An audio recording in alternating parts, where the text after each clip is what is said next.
చిన్న ఇంజెక్షన్ ద్వారా మోకాలు మరియు నడుము నొప్పులకు దీర్ఘకాలిక పరిష్కారం. డాక్టర్ ప్రకాష్ గుడిపూడి. సంప్రదించండి. Allieds pain and pain management centre, Hyderabad.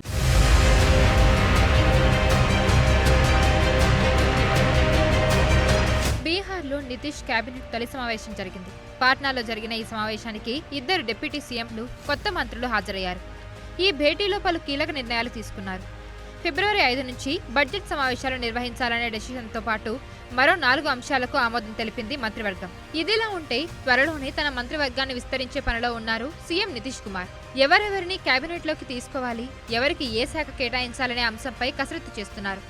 ఈ నేపథ్యంలో నితీష్ కుమార్ హోంశాఖను తన దగ్గరే ఉంచుకోవాలనుకునే యోచనలో ఉన్నట్టు తెలుస్తుంది.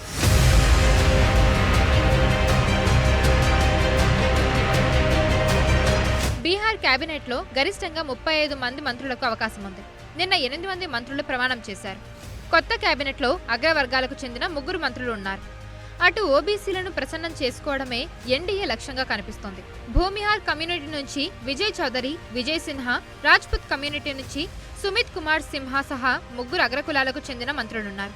ఇక నితీష్తో సహా కూర్మి కులానికి చెందిన జేడీయూ నాయకుడు శ్రవణ్ కుమార్, మహాదళిత్ సామాజిక వర్గానికి చెందిన సంతోష్ కుమార్ సుమన్ ప్రాతినిధ్యం వహిస్తున్నారు.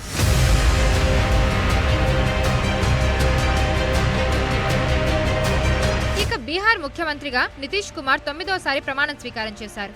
నిన్న రాజ్భవన్లో ఏర్పాటు చేసిన కార్యక్రమంలో నితీష్ కుమార్తో బీహార్ గవర్నర్ ఆర్క్లేకర్ ముఖ్యమంత్రిగా ప్రమాణం చేయించారు.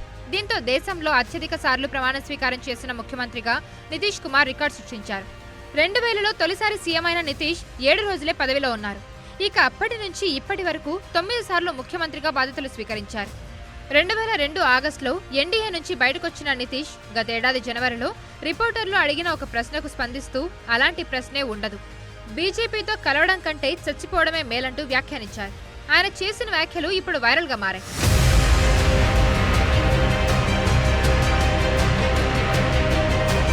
నిన్న మొన్నటి వరకు ఇండియా కూటమిలో కీలకంగా వ్యవహరించిన నితీష్ కుమార్ ఇప్పుడు మళ్లీ ఎన్డీఏ కూటమి చేరడం దేశ రాజకీయాల్లో సంచలనంగా మారింది.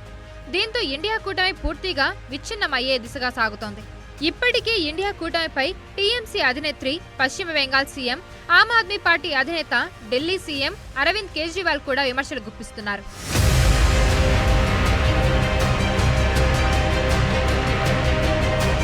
మరిన్ని వీడియోస్ కోసం ఛానల్ ని సబ్స్క్రైబ్ చేయండి. లేటెస్ట్ అప్డేట్స్ కోసం వాట్సాప్ ఛానల్ ని ఫాలో చేయండి. అండ్ లింక్ డిస్క్రిప్షన్ లో ఉంది.